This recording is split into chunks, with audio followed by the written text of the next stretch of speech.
நல்ல சாட்சியாக வச்சது கர்த்தருக்கு கொடான கோடி சோத்திரம்.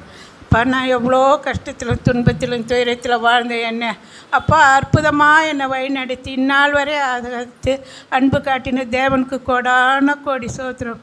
அப்பா, நான் நினச்சதெல்லாம் கர்த்தர் எனக்கு செய்து முடிக்க வல்லவராக இருந்தார்.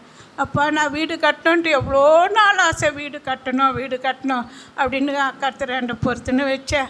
அப்பாவும் அம்மா வந்து ஜெபிச்சாங்க. அவங்களாண்ட ஒவ்வொரு நாளும் ஒவ்வொரு வாரமும் சொல்வேன், நான் வீடு கட்டணும் ஆசீர்வதிச்சு அதுக்கு ஜெபம் பண்ணுங்க ஐயான்னு சொல்லிட்டு அதே போல் வீடு கட்ட கர்த்தர் எனக்கு உதவி செய்தார். எல்லோரும் இப்படி தான் பார்ப்பாங்க, ஐயா வீடு உயர்ந்த அடைக்கலத்திற்கு உயர்ந்த இருக்குது, அவ்வளோ பெரிய ஆசீர்வாதத்தை கொடுத்தார்.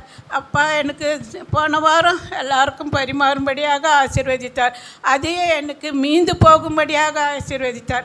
5 அப்போ 2 மீன் கொண்டு 5000 பேருக்கு பரிமாறி மீதி எடுப்பா என்று சொன்னார்கள். அதே போல் கர்த்தர் என்னை அவ்வளோ பெரிய அற்புதமான உபசரித்து அவ்வளோ ஆசீர்வாதத்தை கொடுத்த கர்த்தருக்கு கொடான கோடி நன்றி.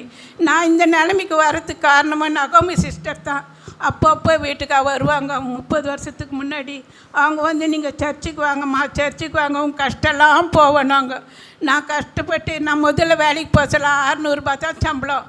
அவ்வளோ கஷ்டத்துலேயே இருந்த என்னை இந்த நிலைமைக்கு ஆளாக்கின கர்த்தருக்கு கொடான கோடி சோத்திரம். அந்த சிஸ்டரும் சொல்லலைன்னா நான் இந்த சர்ச்சுக்கே வந்திருக்க முடியாது. அவங்களுக்கு தான் நான் நன்றி சொல்லணும். எப்போதும் அவங்கள நினைக்காத நேரமும் இல்லை. அவங்கள வச்சு நான் ஜெபம் பண்ணுவேன். அவங்களுக்கு உடம்பு சரியில்லாத இருக்க சொல்ல என்ன இந்த நிலைமைக்கு ஆளாக்குனா அம்மாவுக்கு இவ்வளோ துன்பத்தையும் கொடுத்து கஷ்டத்தையும் கொடுத்து அவங்கள வச்சுருக்கிறாங்க. அவங்க சீக்கிரம் குணமடையணும் ஒரு நாளும் தவறாது ஜெபிப்பேன் அவங்களுக்கோசம். அதே போல் பாஸ்டரையாவும் உடம்பு சரியில்லாத இருந்தார். போன வாரெல்லாம் எனக்கு ரொம்ப மனசு கஷ்டம். நான் வந்து இது பண்ண சொல்ல அவர் இல்லையான்னு சொல்லிவிட்டு அவருக்காக தினமும் அழுது ஜெபித்தேன். அவரை இன்றைக்கி பார்த்ததே எனக்கு ரொம்ப சந்தோஷமாக இருந்துச்சு.